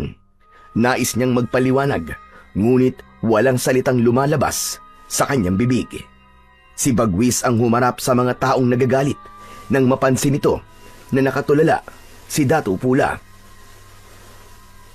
Sandali lang, mga kanayon. Huwag nating sisihin ang ating dato sa nangyari. Ang pagsalakay ng mga halimaw na tinatawag na aswang ay hindi kagustuhan ni Dato Pula at wala siyang kontrol sa mga bagay na yon. Mas mainam siguro na magsiuwi na muna kayo sa inyong mga tahanan at asikasuhin niyo muna ang katawan ng mga namatay niyong mahal sa buhay. Inalalayan ni Bagwis si Dato Pula pabalik sa loob ng kanyang kubol dahil nakatulala pa rin siya. Pagkaupo niya sa sahig ay ikinuha siya ni Bagwis ng inuming tubig. Tinanggap niya yon, ngunit hindi niya ininom. Kasalanan ko. Kasalanan ko ang lahat ng ito, Bagwis. Kung hindi ko hinayaan ang aking sarili na malasing, ay magigising sana ako nung nagkaroon ng kaguluhan. Kaibigan Dato Pula, kung ang alak ang sisisihin mo, ay ako ang dapat nasisihin mo. Ako nagpamulit na painumin ka ng alak kahit sinabi mo na nahihilo ka na. Ngunit kahit na anong pilit mo, kung patuloy sana akong tumanggi, ay hindi ako malalasing ng sobra. Walang dapat sisihin kundi tanging ako lamang. Kasalanan ko ang lahat ng ito. Sigurado ako na kung nasan man ang aking ama, ay ikinahihiya niya ako ngayon. Wala akong kwentang pinuno. Napaka-irresponsable ko, Bagwis. Hindi na napigil pa ni Dato Pula ang kanyang mga luha. Kumawala na yon at wala na siyang pakialam kahit nakita siya ni Bagwis na umiiyak. Sa pagkakataon na yon ay dumating si Manggubat. May sugat ito sa pisngi at maging ang kasuotan nito ay may bahid ng dugo. Dato Pula, galing ako sa liwasan. Tinulungan ko ang mga tao na tipunin doon ang mga bangkay na namatay sa pagsalakay ng mga halimaw. Tumayo si Dato Pula at gamit ang kamay ay pinunasan niya ang kanyang luha. Magtutungo ko sa liwasan. Kailangan magpakita ko sa mga tao. Dapat ay makiramay ako sa kanila. Ngunit sa tingin ko ay hindi magandang gawin mo yan sa ngayon, Dato Pula. Nakita mo ang galit ng mga tao kanina sa'yo. Sa ngayon ay sarado pa ang kanilang isipan. Kapag bumaba na ang emosyon nila, ay saka mo sila kausapin. Wala na nga ako nung sumalakay ang mga aswang. Tapos wala pa rin ako habang sila'y nagluluksa. Pupuntahan ko sila, Bagwis. At hindi mo ako mapipigilan. Wala nang nagawa si Bagwis nang lumabas si Dato Pula sa kanyang kubol. Dire-diretso siyang naglakad habang nakasunod sa kanya sina Bagwis at Manggubat. Habang naglalakad ay hindi nakaligtas kay Dato Pula ang galit na tingin ng mga tao sa kanya. Ang mabilis na paghakbang niya ay unti-unting bumagal. Ramdam niya ang pagkadismaya ng mga tao dahil sa hindi niya nagawang iligtas ang mga nasasakupan niya. Mas lalo pang nanlumo si Dato Pula nang makita niya ang ilang kubol na nagiba at ang sariwang dugo sa lupa. Hindi niya maisip kung gaano katakot ang mga tao kagabi habang nananalasa ang mga aswang. Pagdating sa liwasan ay doon na tuluyang nadurog ang puso ni Dato Pula nang makita niya ang mga nakahanay na bangkay. Maraming mga nag-iiyakan, may mga nawalan ng malay habang ang iba naman ay tahimik na lumuluha. Hakbang sana si Dato Pula palapit sa mga tao, ngunit isang lalaki ang humarang sa kanya na matalim ang tingin. Anong ginagawa mo rito, Dato Pula? Wala ka nung kailangan ka namin. Huli ka na sa pagdating mo. Tumigil ka, lalaki. Huwag mong kausapin ang dato ng ganyan. Gusto mo bang ikaw ay maparusahan? Hayaan mo siya, Bagwis. Naiintindihan ko ang galit niya sa akin. Patawarin mo ko. Patawarin niyo akong lahat. Kagabi ay hindi ako nagising dahil sa kadahilan ng ikaw ay lasing. Anong klase kang pinuno, Dato Pula? Pinaghanda mo ang mga mandirigma sa pakikipaglaban, ngunit ikaw mismo ay hindi naging handa nung sinalakay tayo ng mga halimaw. Habang pinapatay ang mga tao, ay mahimbing kang natutulog dahil sa ikaw ay nagpakalunod sa alak. Naturingan kang may pambihirang lakas, ngunit hindi mo nagamit ang lakas mo upang protektahan kaming lahat na nasasakupan mo. Pakiramdam ni Dato Pula ay nawalan siya ng lakas ng mga sandaling yon. Hindi na siya nakapagsalita pa dahil parang palaso na tumarak sa kanyang puso ang salita ng lalaking yon. Hindi na niya ipinilit pa ang sarili na makiluksa sa mga tao at marahan siyang naglakad pabalik sa kanyang kubol.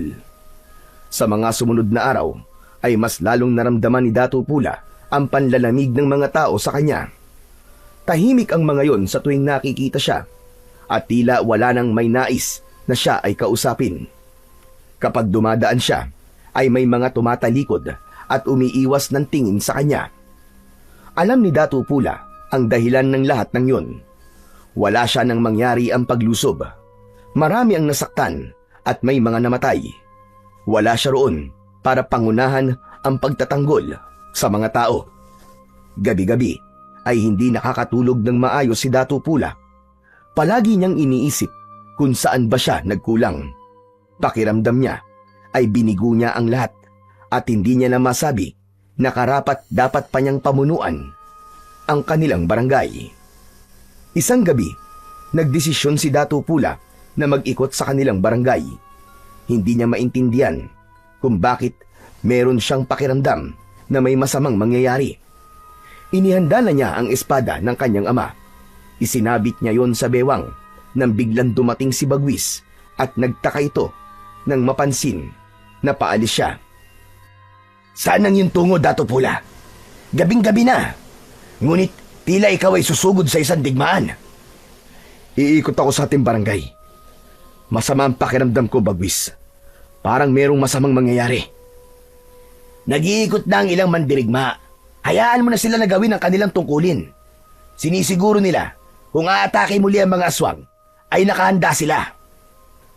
May tungkulin din ako sa ating lugar, Bagwis. Isa na roon ang protekta ng lahat ng nakatira dito. Hindi pwedeng wala na naman akong gawin. Gusto kong ipakita sa mga tao na kaya ko silang ipagtanggol. Nais kong bumawi sa kanila. Kung yan ang nais mo, ay hindi na kita pipigilan, Dato Pula.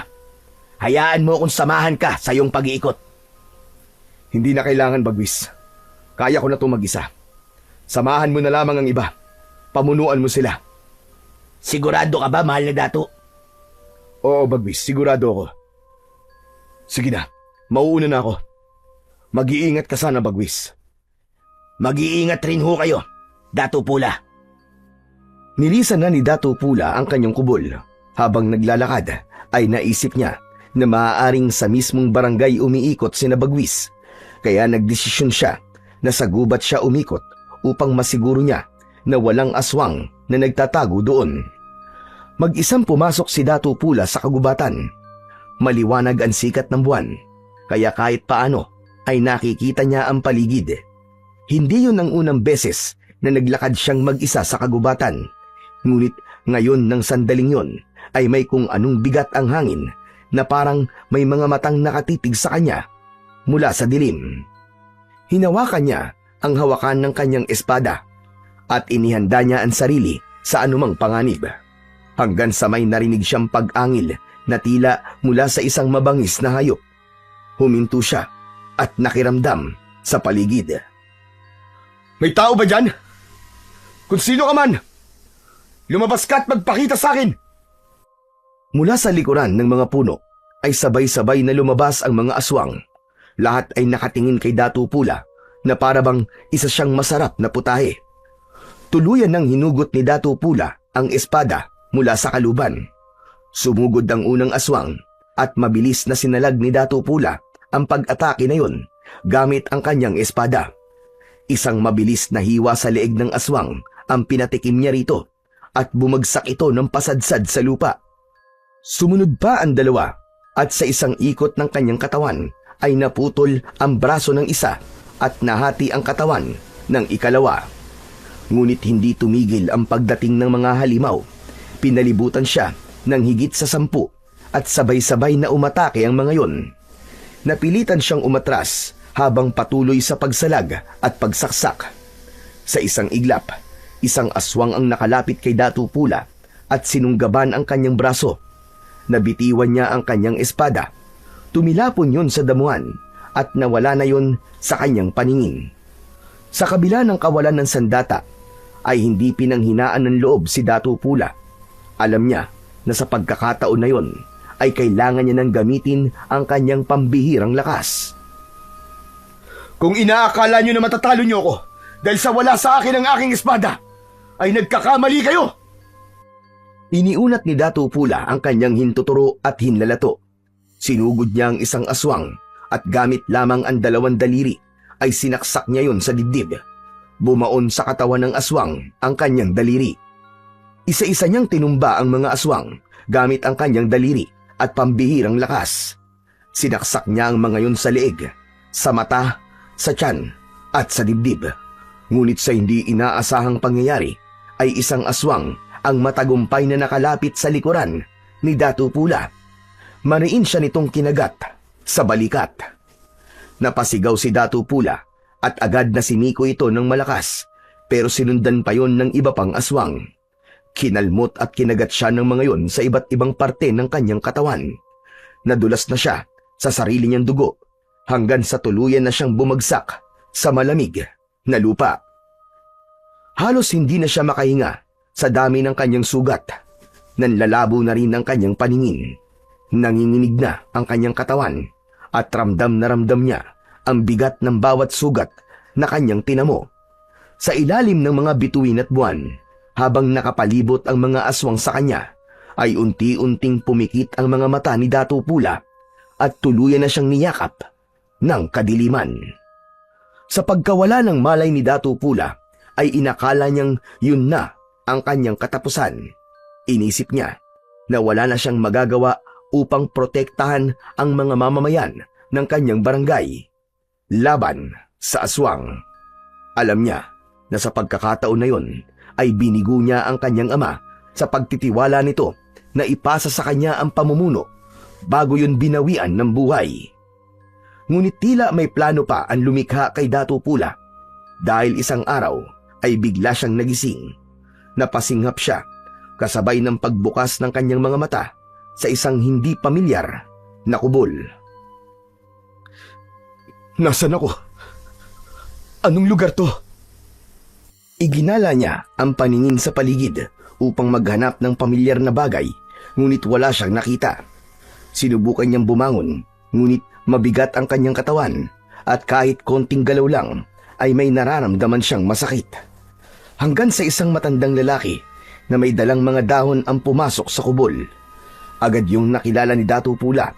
Walang iba kundi si Amang Ato. Tila nagulat ito nang makitang gising na siya at nabitiwan ito ang mga hawak nitong dahon. Nagmamadali itong humakbang palapit at dinama ang noo ni Dato Pula. Salamat naman at nagising ka na, mahal na Dato. Ang akala ko ay babawian ka na ng buhay. Amang Ato, paano po ako napunta dito? Ang huli ko pong naaalala ay sinalakay ako ng napakaraming aswang at napatay nila ako. Hindi ka nila napatay, mahal na Dato. Dahil buhay ka. Andito ka sa aking kubol.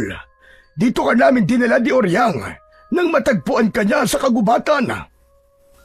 Si Nanang Oryang? Opo, mahal na Dato. Ayon sa kanya, ay sinundan ka niya nung gabi na sinalakay ka ng mga aswang at nasaksihan niya kung paano kanila pinagtulungan. Hindi kanya nagawang tulungan dahil sa takot. Nang iwanan ka ng mga aswang at inakala nilang patay ka na, ay saka ako tinawag ni Oryang upang magpatulong. Nagkasundo kami na dito ka muna pansamantala sa aking kubol. Maraming salamat po sa inyo ni Nanang Oryang. Utang ko po sa inyo ang aking pangalawang buhay. Ngunit kailangan ko na pong bumalik sa aking barangay. Kailangan po ko rin ng aking nasasakupan. Tinubukang bumangon ni Dato Pula, ngunit hindi niya talaga kaya. Tinatalo siya ng kirot ng mga sugat sa iba't ibang parte ng kanyang katawan. Huwag mong pilitin ang sarili mo, Dato Pula. Sariwa pa ang mga sugat mo.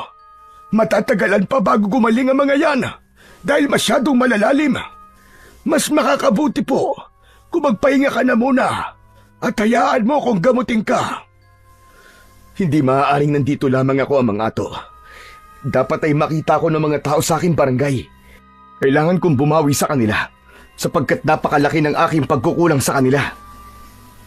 Mahal na Dato, ikinalulungkot ko. Ngunit sa ngayon ay hindi kita hayaan na umalis sa iyong kalagayan. Isa pa, marami na ang nagbago sa nakalipas na mga araw, lalo na sa inyong barangay. Mga araw? Anong ibig mong sabihin, Amang Ato? At anong pagbabago ang iyong tinutukoy? Sa aking palagay, ay mas makabubuti kung si Oryang na lamang ang magpaliwanag sa inyo. Tatawagin ko muna siya at ikukuha ko na rin ikaw ng makakain at inumin. Hindi na naging mapilit pa si Dato Pula. Naisip niya na mas alam ni Amang Ato ang kalagayan ng kanyang katawan dahil matagal na itong albularyo. Nang umalis si Amang Ato, ay nahulog sa malalim na pag-iisip si Dato Pula. Labis siyang nabahala sa sinabi ni Amang Ato na pagbabagong nangyari sa kanyang barangay. Hindi nagtagal ay bumalik si Amang Ato kasama si Oryang. Bakas sa mukha ni Oryang ang kasiyahan nang makita si Dato Pula. Umupo si Nanang Oryang sa tabi ng nakahigang si Dato Pula. Mahal na Dato, dinidig ng lumikha ang aking panalangin. Buhay ka! Buhay ka, Dato Pula! Nanang Oryang, nais kong malaman kung anong sinabi ni Amang Ato na pagbabago sa ating barangay. Hindi agad nakapagsalita si Nanang Oryang. Halatang nag-iipon ito ng lakas ng loob bago magsalita. Magsalita ka, Nanang Oryang. Sabihin mo sa akin ang katotohanan. Ano nangyayari sa ating barangay? Mahal na Dato, ikinalulungkot ko. Ngunit tuluyan ang nasakop ng mga aswang ang ating barangay. Sila na ang nagahari doon at wala na sa inyo ang kontrol sa barangay na inyong pinamumunuan. Hindi totoo yan, Nanang Oryang. Imposible. Nagawain ng mga aswang sa loob lamang na magdamag. Ngunit mahal na dato, halos 5 araw ka nang hindi nagigising. Hindi namin alam kung magigising ka pa. Pero hindi kami bumitaw ni Amang Ato. Ginamot ka namin at umasa kami na mabubuhay ka. Kaya hindi namin inilibing ang iyong katawan. Nanlamig si Datu Pula sa kanyang narinig at nanginig ang buong katawan niya. 5 araw akong walang ulirat. Siyang tunay, mahal na dato. 5 araw kang nakahiga rito at hindi nagigising. Nang mawala ka sa ating barangay, ay sinamantala ng mga aswang ang pagkakataon na yon para sakupin ang ating barangay. At alam kong mabibigla ka kapag sinabi ko kung sino ang pinuno ng mga aswang na ito. Sino, Nanang Oryang? Sino? Sino ang pinuno ng mga aswang? Sabihin nyo! Siya ay walang iba, kundi si Maggubat. Si Maggubat ang pinuno ng mga aswang, Datu Pula. Sa aking tingin, ay nilinlang niya kayo. Kinuha ang inyong loob upang madali nila kayong mapatay o mapatalsik sa inyong pamumuno. Sa ngayon, ay inaalipin nila ang mga tao at pinapatay ang ilan bilang pagkain ng mga aswang. Hayop siya! Napakagaling niyang magpanggap. Hindi pala siya isang kakampi, kundi isang mananakop na aswang. Babawiin ko ang barangay natin sa kanya. Hindi ako makakapayag na magtagal ito sa mga kamay niya. Si Bagwis, Nanang Oryang. Nasaan si Bagwis? Kailangan ko ang tulong niya. Siyang makakatulong sa akin sa paglaban sa mga aswang. Kailangan ko siya makausap, Nanang Oryang. Natahimik muli si Nanang Oryang na labis na ikinabahala ni Datu Pula. Bakit bigla ka na nahimik, Nanang Oryang? May nangyari ba kay Bagwis? Pinatay ba siya ng mga aswang? Sana nga ay pinatay na lang siya ng mga aswang. Dahil alam ko na mas matatanggap mo yon, Datu Pula. Buhay na buhay si Bagwis at naroon siya sa ating barangay. Alam kong magiging masakit ito sa inyo. Ngunit umanib na si Bagwis sa mga aswang. Ginawa siyang kanang kamay ni Manggubat dahil tinulungan ni Bagwis si Manggubat na sakupin ang ating barangay. Mabuti na nga lang at nagawa kong makatakas doon dahil kung hindi ay panigurado, napapatayin din nila ako. Hindi! Hindi maaari ito! Paano ito nagawa sa akin ni Bagwis at sa ating mga tao? Bakit niya tayo tinraidor? Matalik kami magkaibigan, Nanang Oryang. Alam niyo yan. Iba ang nagagawa kapag ang tao ay uhaw sa kapangyarihan, mahal na dato. Marahil ay nasilaw si Bagwis sa ipinangako sa kanya ni Manggubat. Pakiramdam ni Datu Pula ay namatay siya ng sandaling yon matapos malaman ang mga nangyari sa panahon na siya ay walang ulirat. Napakasakit para sa kanya ang ginawa ng matalik niyang kaibigan na si Bagwis. Sa lahat ng tao, ito ang pinakahuli na alam niyang magtataydor sa kanya. Itinuring niya itong parang tunay na kapatid. Kaya hindi niya lubos maisip kung anong pumasok sa utak ni Bagwis at umanib ito sa puwersa ng mga mananakop na aswang. Sa mga lumipas na araw ay unti-unting natanggap ni Datu Pula na wala pa siyang kakayahan na harapin sina Manggubat dahil sa kanyang kalagayan. Hinayaan niya sina Amang Ato at Nanang Oryang na gamutin siya. Bawat patak ng langis at pagpahid ng dinurog na halamang gamot sa kanyang mga sugat ay may dalang hapdi, ngunit tinatanggap niya yon bilang paalala ng kanyang pagkatalo at ng kanyang muling pagbangon. Malinaw sa isip ni Datu Pula ang kanyang layunin na kailangan niyang bumangon at muling lumakas. Hindi siya maaaring manatiling nakahiga habang pinipinsala ng mga aswang ang kanyang nasasakupan. At nangako siya sa kanyang sarili na hindi magtatagal ay pababagsakin niya ang mga mananakop na aswang at babawiin niya ang dapat ay sa kanila ng kanyang mga mamamayan. Makalipas ang ilang araw, ay unti-unti na ngang naghilom ang mga sugat ni Datu Pula. Nagagawa na rin niyang makatayo at maglakad-lakad. Ngunit hanggang sa labas lang siya ng kubol ni Amang Ato dahil iniiwasan nila na may makakita sa kanyang ibang tao. Hindi pwedeng makarating kina Manggubat at Bagwis na buhay pa ang Datu. Dahil kapag nalaman ng mga ito na buhay pa siya at kung nasaan siya, ay may posibilidad na ang barangay naman ni na Amang Ato ang manganganib. Nalalaman ni Datu Pula ang nangyayari sa kanilang barangay sa pamamagitan ni na Amang Ato at Nanang Oryang. Ang mga ito ang nagkikwento sa kanya ng mga kaganapan doon.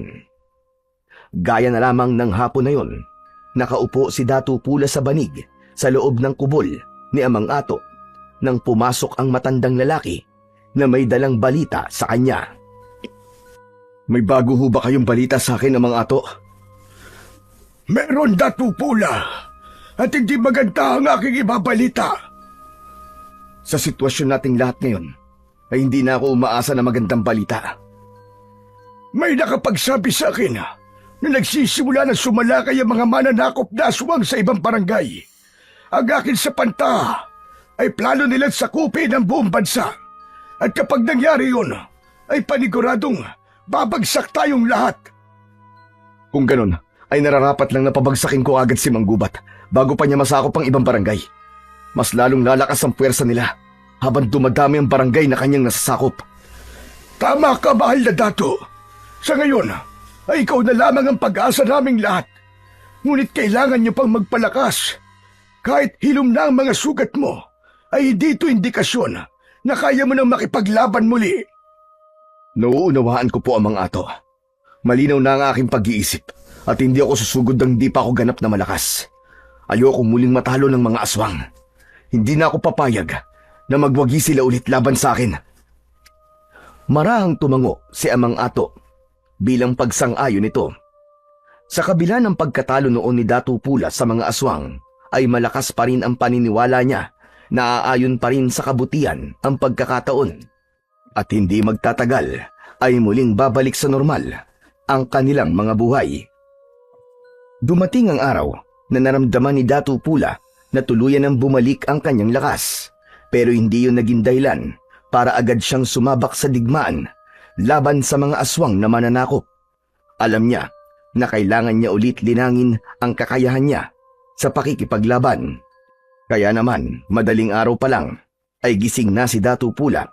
Lumalabas siya ng kubol habang tanga ng isang matalim na itak. Dahil sa paniniwalang tuluyan ng nawala na ang espada ng kanyang ama at naisip niyang itak muna ang kanyang gagamitin. Tuwing umaga, bago sumikat ang araw, ay palaging nagsasanay si Datu Pula.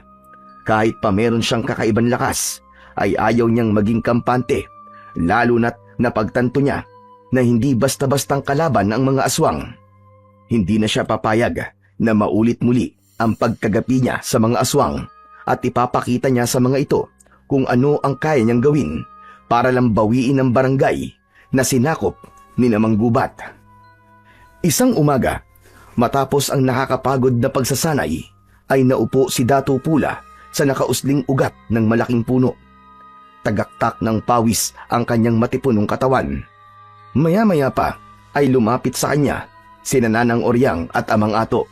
Napansin niya ang isang mahabang bagay na nakabalot sa pulang tela na dala ni Nanang Oryang.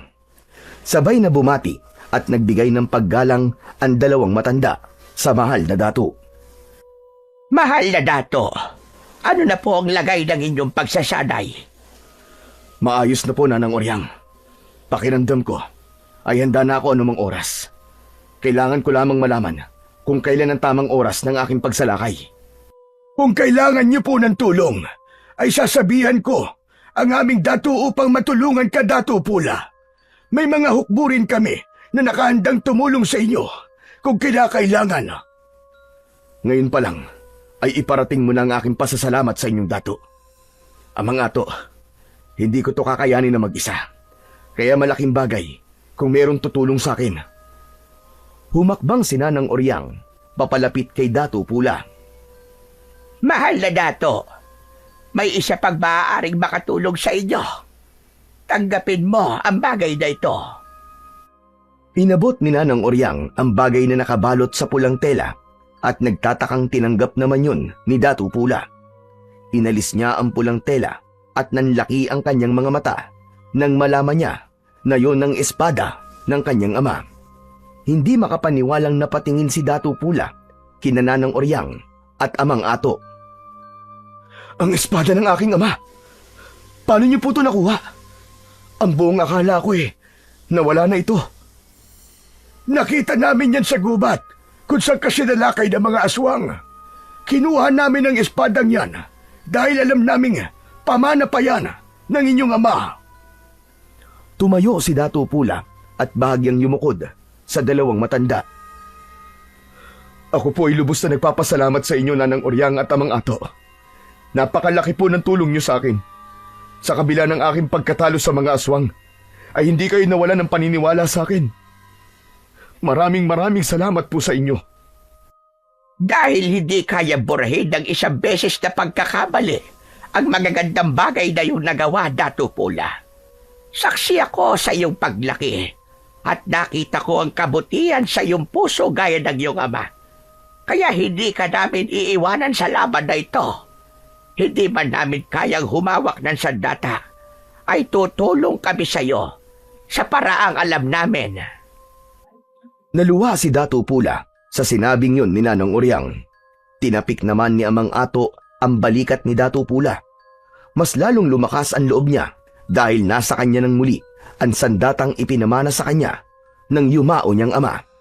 Pakiramdam niya tuloy ay kasama niya pa rin ang tatay niya sa nalalapit niyang pagharap sa mga mananakop na aswang. Sa kabila ng pagbalik ng lakas ni Datu Pula at ng espada ng kanyang ama, ay hindi niya kayang itanggi ang sakit na kanyang nararamdaman. Hindi sa pisikal, kundi sa loob ng kanyang puso. Sa tuwing naiisip niya ang pagtataksil na ginawa ng matalik niyang kaibigan na si Bagwis sa kanya, ay hindi niya maiwasang masaktan. Isang umaga, hindi napigilan ni Datu Pula na magtungo sa kanilang barangay upang personal niyang makita ang kalagayan ng mga tao roon. Nagtakip siya ng balabal sa muka upang walang makakilala sa kanya. Isinabit niya sa bewang ang espada. Paglabas niya ng kubol, ay sinalubong siya ni Amang Ato. Mahal na Datu, saan po ang inyong tungo? Amang Ato, sa aming barangay. Sisilipin ko lamang ang nangyayari roon.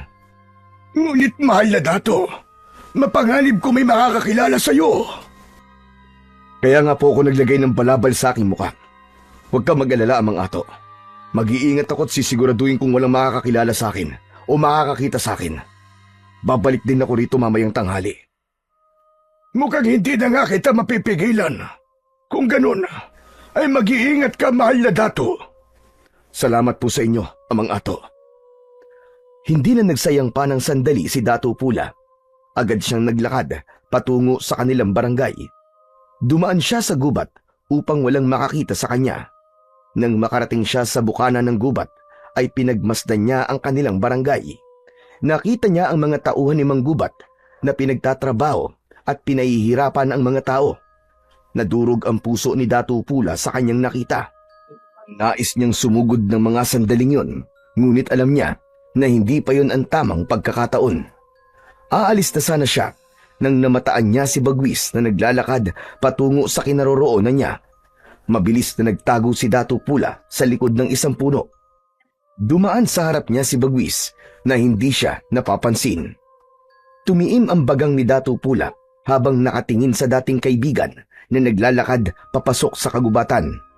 Nang sandaling yun ay nagkaroon siya ng kagustuhan na alamin kung bakit siya nagawang traidorin ni Bagwis. Kaya sinundan niya ito ng tahimik. Maingat ang bawat takbang niya upang masigurong hindi siya mapapansin ni Bagwis. Hanggang sa huminto sa paglalakad si Bagwis, inilabas nito ang dala nitong itak upang tagain ang nakatayong kawayan sa gitna ng kagubatan. Nang magsimulang tagain ni Bagwis ang kawayan, ay sinamantala ni Datu Pula ang pagkakataon na abala ito. Sinabayan niya ang pagbagsak ng itak sa kawayan sa paghakbang niya upang hindi marinig ni Bagwis ang mga yabag ng kanyang paa. Nang makalapit na siya kay Bagwis, ay mabilis niyang hinugot ang espada at itinutok niya yon sa batok ni Bagwis. Natigilan si Bagwis nang maramdaman ito ang malamig na dulo ng espada. Ibaba mo ang itak mo, Bagwis. Kung hindi, ay hindi ako mangingiming paslangin ka sa iyong kinatatayuan. Pinitiwan ni Bagwis ang itak at nalaglag yun sa lupa. Sinipa ni Dato Pula ang itak, palayo kay Bagwis. Ngayon humarap ka sa akin, traitor ka. Dahil nais kong makita ang mukha mo habang sinasagot mo mga katanungan ko. Huwag kang magtatangkang gumawa ng hindi ko magugustuhan. Dahil papatayin talaga kita. Maraang humarap si Bagwis at nagimbal ito nang makita si Dato Pula. Sa leeg naman ni Bagwis, itinutok ni Dato Pula ang espada. Dato Pula! Buhay ka? Bakit tila ba gulat na gulat ka? Oo, Bagwis. Buhay ako. Buhay na buhay. Ngunit paano ka nabuhay? Ang sabi sa akin ni Manggubat ay pinaslang ka na ng mga alagad niyang aswang. Wala ako dito para makipagkwentuhan sa iyo, hayop ka. Sagutin mo ang tanong ko. Bakit nagtraidor ka sa ating barangay at sumapi ka sa mga mananakop na aswang? Dato Pula, ang pagsanib ko sa kanila ay labag sa aking kalooban. Napilitan lamang ako dahil natatakot ako para sa aking buhay. Nang alokin ako ni Manggubat na umanib sa kanilang puwersa, ay pumayag na ako dahil ayoko pang mamatay. Sinungaling kang hayop ka. Ang sabihin mo, matagal mo nang nais mawala ako sa barangay. May inggit ka, Bagwis. Wala kang utang na loob. Hindi lang kaibigan ang itinuring ko sa'yo, kundi para ko na rin kapatid. Tapos ganito pa ang igaganti mo. Pagtataksil! Maniwala ka sa akin, mahal na dato. Sadyang natakot lang ako. Ang totoo, ay lihim akong bumuo ng kilusan sa ating barangay laban kina Manggubat. Lihim kong kinausap ang mga kalalakihan sa ating barangay dahil may plano kaming mag-aklas. Lahat kami ay tutol sa pananakop ng mga aswang, Dato Pula. Maniwala ka sa akin, kaibigan. Hindi kita kayang traidorin dahil matali kitang kaibigan at parang totoo kong kapatid. Matalim na tinitigan ni Dato Pula si Bagwis. Sinasabi ng utak niya na huwag siyang maniwala dito, ngunit tinalo siya ng sinisigaw ng kanyang puso. Mas naniwala siya na hindi siya kayang pagtaksilan ni Bagwis dahil para na silang magkapatid. Sa huli ay ibinaba ni Dato Pula ang espada at binalik yun sa kaluban nito. Isang malalim na paghinga ang pinakawalan ni Bagwis na para bang alam na nito na ligtas na siya sa bingit ng kamatayan. Biglang umiyak si Bagwis at walang babala na niyakap nito ng maigpit si Dato Pula. Salamat buhay ka, Dato Pula. Labis ako nalungkot nung sinabi sa akin ni Manggubat na ikaw ay patay na. Tinapik ni Dato Pula ang likod ni Bagwis at kumalas ito sa pagkakayakap sa kanya. May dahilan kung bakit hindi ako namatay ng gabing yon. Hindi pa ako maaaring mamatay dahil kailangan ko pang palayain ang ating barangay mula sa mga aswang na mananakop. Ngunit paano ka nabuhay? Sino nagligtas sa'yo? Sa ngayon, ay nais ko munang maging lihim kung bakit ako nakaligtas. Nais ko ring humingi ng tawad kung pinagtangkaan ko ang iyong buhay. Sadyang ako ay galit lang sa'yo dahil nalaman ko nga na umanib ka sa mga aswang. Totoong iyong nalaman. Ngunit gaya ng sinabi ko, umanib ako sa kalaban upang iligtas ang aking sarili dahil plinano ko na noon na gumawa ng kilusan laban sa mga aswang na yon. Marami na kaming kasapi, Dato Pula, at sigurado ko na mabubuhayan sila ng loob kapag nalaman nila na ikaw ay buhay pa. Salamat sa iyong ginagawa para makalaya ang ating barangay sa mga aswang. Paumanhin kung pinagdudahan kita, Bagwis. Naiintindihan kita, Dato Pula. Wala kang dapat na ihingin ng tawad sa akin. Nakita kong sitwasyon sa ating barangay. Inaalipin ng mga aswang ang mga tao at labis na nadurog ang aking puso. Dapat ay kumilos na tayo sa lalong madaling panahon para sa isang malaking himagsikan. Sa ngayon ay wala pa kaming kakayahan na maghimagsik dahil kulang pa kami ng mga sandata. Nag-iipon pa kami at lihim kaming gumagawa ng mga armas. Ngunit dahil nandito ka na, mas malakas na ang posibilidad na manalo tayo laban sa mga aswang. Naaalala ko, mamayang gabi ay magkakaroon kami ng pagpupulong. Kung nais mo ay magtungo ka sa aking kubol, matutuwa ang ating mga mandirigma kapag ikaw ay kanilang nakita. Kung ganun, magtutungo ako sa inyong pagpupulong mamayang gabi. Mas makakabuti kung alam ko ang inyong plano. Ang tunay, Dato Pula, ipapaalam ko na rin sa'yo na nasa tabi ng ilog ang aming kubol. Nag-iisang kubol lang yun doon, kaya madali mong matutukoy kung saan ang pagpupulong. Aasahan ko ang iyong pagpunta mamayang gabi, Dato Pula. At masaya ko dahil buhay ka pa. Bagwis, kailangan ko nang umalis. Magkita na lamang tayo mamayang gabi. Mag-iingat ka. Ikaw rin, Dato Pula. Mag-iingat ka. Bagyang yumukod si Bagwis, saka tumalikod si Dato Pula para maglakad na palayo. Nang makalabas na siya ng gubat, ay nakahinga siya ng maluwag dahil nalaman niya, nakakampi pa rin pala niya si Bagwis. Nawala na ang sakit na nararamdaman niya nung nalaman niya na sumapi si Bagwis sa mga mananakop na aswang. Doon niya napagtanto na matalino talaga si Bagwis dahil naisip nitong linlangin si Namang Gubat upang mas madali nila itong mapatumba. Nang makabalik si Dato Pula sa kubol ni Amang Ato, ay sinalubong siya ng nag-aalalang si Oryang. Dato Pula, saan ka ba nanggaling? Kanina pa kita hinahanap. Hindi ko makita si Amang Ato, kaya wala akong mapagtanungan. Nanggaling ho ako sa ating barangay, Nanang Oryang. Tinignan ko sandali ang sitwasyon doon ng mga tao. Nakakaawa sila, Nanang Oryang. Ginawa na silang alipin ng mga aswang. At may nalaman pa ako sa pagpunta ko ron tungkol kay Bagwis. Nagkita kami, Nanang Oryang. Talaga? Nagkita kayo ng traidor mong kaibigan? Anong ginawa mo sa kanya? Binigwasan mo ba ng suntok sa muka? O ginilitan mo ba sa leeg? Sana, ginilitan mo ang leeg niya dahil yun ang nararapat sa mga taksin na kagaya niya.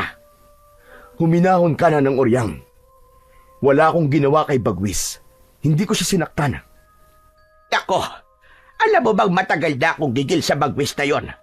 Kung ako ang nakaharap niya, ay dudukutin ko mga mata niya at ipapakain ko yun mismo sa kanya. Nanang Oryang, huminahon kayo. Kakampi po natin si Bagwis. Hindi natin siya kalaban. Ano ka mo? Ulitin mo nga ang tinuran mo, mahal na dato. Makinig kayo sa akin. Hindi totoong kakampi siya ni Namang Gubat. Ang totoo, kaya siya umanib sa mga aswang ay upang iligtas ang kanyang sarili. Nang sa gayon, ay makapagbuo siya ng kilusan laban sa mga aswang. Sa ngayon, ay may mga umanib na sa kilusan nila. At mamayang gabi, ay magpupulong kami sa kubol ni Bagwis malapit sa ilog. Hindi agad nakapagsalita si Nanang Oryang at bahagyang nanlaki pa ang mga mata nito. Ramdam ni Dato Pula na hindi ito makapaniwala sa nalaman. Mahal na dato, hindi talaga ako makapaniwala sa iyong sinabi. Ilang beses ko nasaksihan kung paano inalipin ni Bagwis sa mga tao sa ating barangay. Tila kahina-hinala ang sinabi mong, siya ay ating kakampi. Marahil po'y ginawa lamang niya yun dahil ayaw niyang magduda sa kanya si Mang Gubat. Nanang Oryang, mas malaki na ang posibilidad na manalo tayo sa digmaan natin laban sa mga aswang na mananakop dahil kay Bagwis. Maganda na meron tayong espiya upang malaman natin kung ano ang susunod nilang gagawin.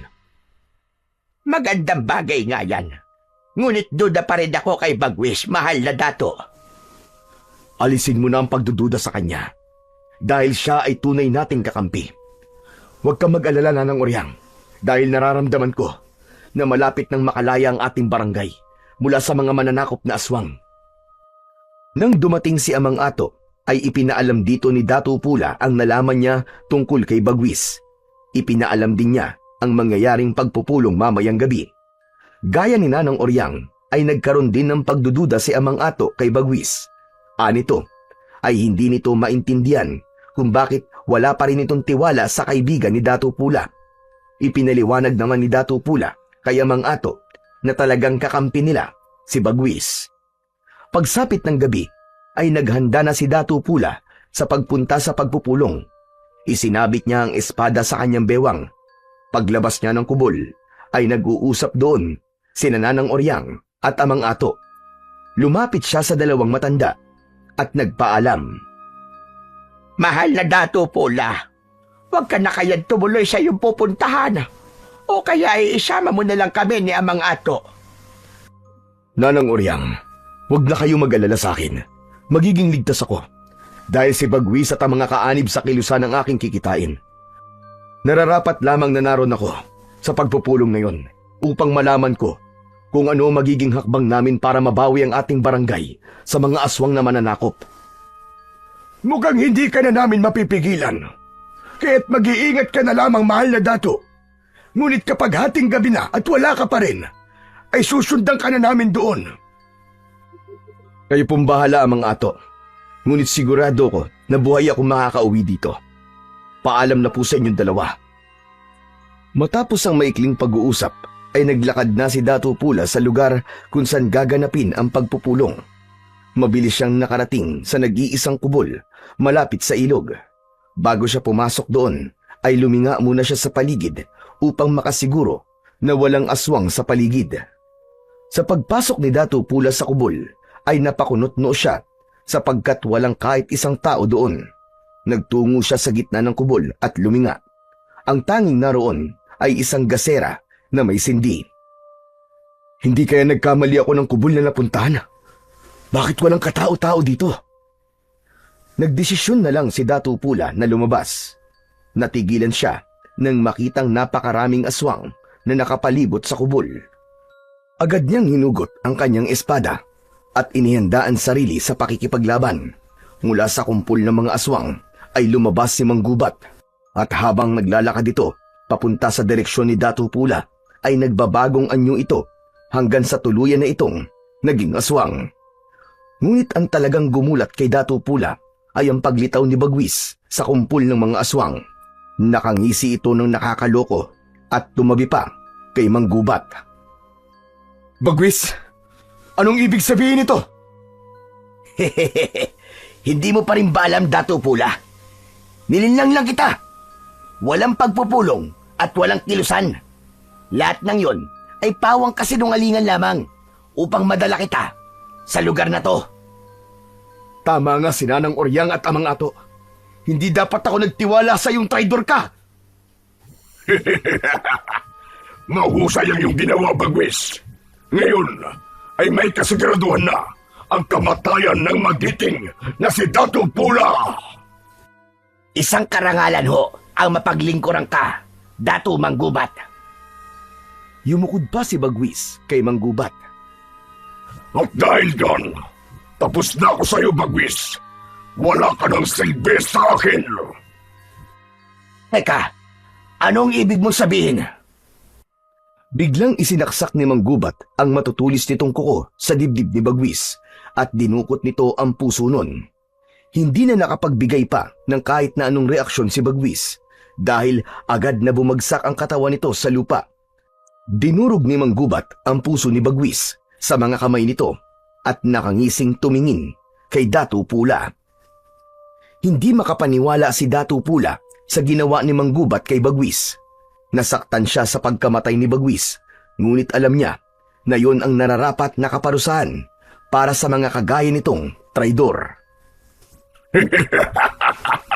Ngayon, ikaw naman ang aking papaslangin, Dato Pula. Hindi ako papayag na magtagumpay ka, Manggubat. Kung meron mang mamamatay ngayong gabi, ay ikaw yon at ang lahat ng mga alagad mo. Matapos yun, ay inutusan ni Manggubat ang mga alagad nito na atakihin si Dato Pula. Mabilis na sumugod kay Dato Pula ang ilang mga aswang. Nanlilisik ang mga mata ng mga yon at tumutulo ang malapot na laway na akala mo ay gutom na gutom. Pinalubong ni Dato Pula ang mga aswang at isa ang agad na napugutan ng ulo. Umikot siya, umatras ng kaunti at saka umataking muli. Bawat hiwa ng kanyang espada ay may kasamang matinding puwersa. Tumatalsik ang mga putol na katawan ng mga aswang. May isang aswang na sumunggab mula sa likod ni Dato Pula. Hinawakan niya ito sa balikat at malakas niya yung inihampas sa malaking bato sa kanyang kaliwa. Nagkabali-bali ang katawan ng aswang. Sumugod pa kay Dato Pula ang ilang aswang. Sa pagkakataon na yon ay ginamit na rin niya ang pambihira niyang lakas. May mga sinaksak siya gamit ang kanyang daliri. May mga tinamaan ng kanyang sipa at suntok. Tila walang kapaguran noon si Dato Pula kahit walang tigil ang pag-atake ng mga aswang sa kanya. At kahit isa sa mga yon ay hindi man lang siya nagawang masugatan. Bawat galaw ni Datu Pula ay may natutumbang aswang. Ang kanyang lakas ay maihahambing sa isang batalyon na mandirigma. Ngunit hindi nauubos ang mga halimaw. Patuloy ang pagdating ng mga yon na parang walang katapusan. Hanggang sa mula sa kung saan ay may narinig si Datu Pula na tunog ng tambuli.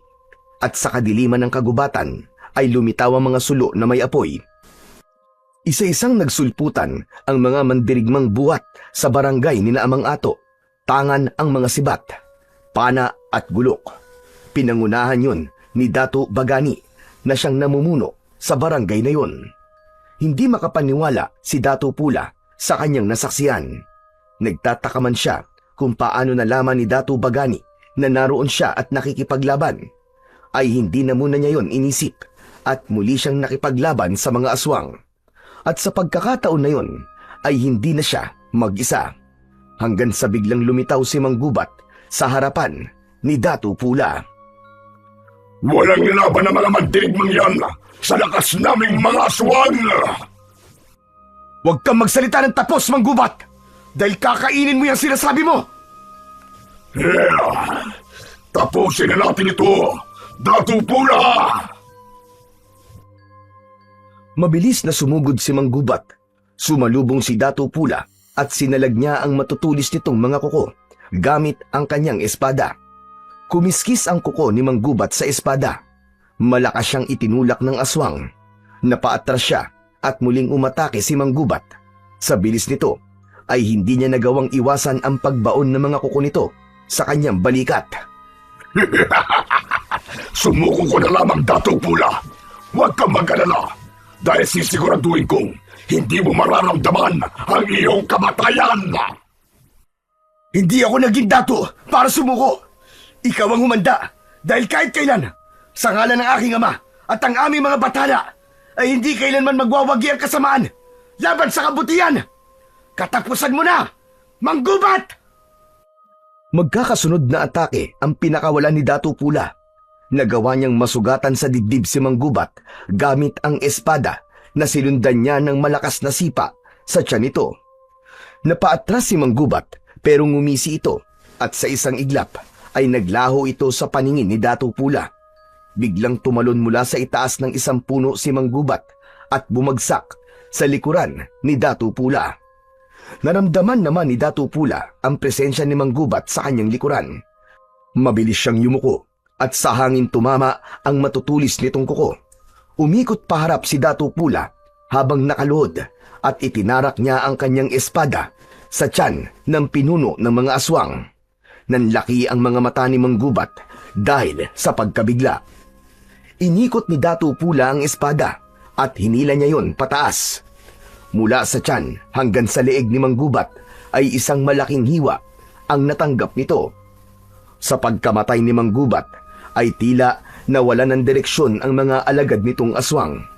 May ilan na nagtangkang tumakas, ngunit hindi pumayag ang mga mandirigma at hinabol ng mga ito ang mga aswang upang paslangin. Habang si Datu Pula ay nagpatuloy sa pakikipaglaban sa mga natitirang aswang hanggang sa wala nang natirang buhay sa mga yon, kahit isa. Matapos ang madugong laban, ay lumapit si Datu Pula kay Datu Bagani at lubos siyang nagpasalamat dito. Sa pagkakataon na yon, ay lumabas na si Nanang Oryang at Amang Ato mula sa pinagtataguan ng mga ito. Masayang lumapit ang dalawa kay Datu Pula. Huwag niyo pong sabihin na kayo nagsabi kay Datu Bagani kung saan ako magtutungo.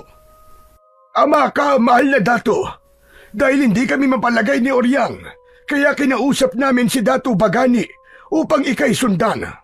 At hindi nga kami nagkamali dahil isang patibong ang inihanda sa iyo ni Bagwis. Maraming salamat po sa inyong dalawa. Sa pangalawang pagkakataon ay iniligtas niyo po ang aking buhay. Hindi na nagtagal doon sina Datu Pula. Naglakad na sila papunta sa barangay ni Datu Pula upang sabihin sa mga tao ang isang napakagandang balita. Matapos ang lahat, ay muling naibalik kay Datu Pula ang pamumuno sa kanilang barangay. Muling nagkaroon ng sigla ang mga tao dahil sa wakas ay nakalaya na sila sa mga mananakop na aswang. Bumalik na rin ang tiwala at respeto ng mga tao kay Datu Pula. Isang hapon, nagtungo si Datu Pula sa libingan ng kanyang ama. Ibinaon niya ang kanyang espada sa tabi ng libingan nito. Ama, nagtagumpay tayo mula sa mga mananakop na aswang. Nangangako ako na simula ngayon ay hindi ko nahahayaan na maulit ang pangyayaring yon. Dahil hanggat ako ay humihinga, ang ating lugar ay mananatiling malaya laban sa mga masasamang nilalang at nais na sumakop dito. At habang pinapanood ni Datu Pula ang paglubog ng haring araw, ay nanatili siyang nakatayo sa harap ng puntod ng kanyang magiting na ama. Dala niya sa kanyang puso ang pangako na handa siyang lumaban muli para sa kanyang bayan, laban sa lahat ng uri ng mananakop at kampon ng kadiliman. So yun na po mga idol, sana po ay nagustuhan nyo ang ating kwento sa araw na ito. Ngayon naman po ay dumako na po tayo sa inyong pinaka-nire-request at pinaka-hinihintay na shoutout portion. Ano pa pong hinihintay natin? Ito na po. Shoutout po at maraming salamat po sa inyo. Jepoy Adornado, shoutout po. Vilma Loreto, Herman Loreto, Geraldine Almonte at Delia Loreto. Maraming salamat po sa inyo sa walang sawang suporta at pakikinig. Shoutout din po Arlene Elardo. Shoutout daw sa mga magtutubig. Maraming salamat po sa inyo sa inyong pakikinig. Shoutout po Anthony Y2I9D. Shoutout po from Paranaque sa Jamit's Eatery. Maraming salamat po sa lahat po ng kumakain dyan. Shoutout po Rosalie Britannico. Shoutout po Rosette Ersando. Maraming salamat sa walang sawang pakikinig. Shoutout po June Padilla from General Trias, Cavite. Shoutout po Jairan Kanja from Manila. Shoutout po Aba Senita from Hong Kong. Maraming salamat po sa lahat po ng mga OFW na walang sawang nakikinig sa akin pong channel. Shoutout po Rip Lonely. Shoutout po sa inyo. Shoutout po Rex Angelu. Maraming salamat po. Shoutout po Christy Odinya from Sapang Palay. Maraming salamat po sa inyo dyan. Shoutout po Reynaldo Arado from Poblacion, Quezon, Bukidnon, Mindanao. Maraming salamat po sa inyo dyan sa mga taga Bukidnon. Shoutout po Carl Cubs from Hong Kong. Shoutout po Sweetie 5659 from Dubai. Shoutout po Jonalyn Marquez from Oman. Shoutout po Hazel Fiesta from Dubai. Shoutout po Rona Galyado from Hong Kong. At shoutout po Annalisa Baselio from Qatar. Ami Mac, maraming salamat po sa inyong walang sawang pakikinig. Muli po, maraming salamat po sa inyong walang sawang suporta at pakikinig ng mga kwentong aswang at katatakutan sa aking munting channel na The Voice Addict at Apong Isaak. Hanggang sa susunod pa pong kwento na magpapatindig ng inyong mga balahibo mula sa mundo ng kababalaghan.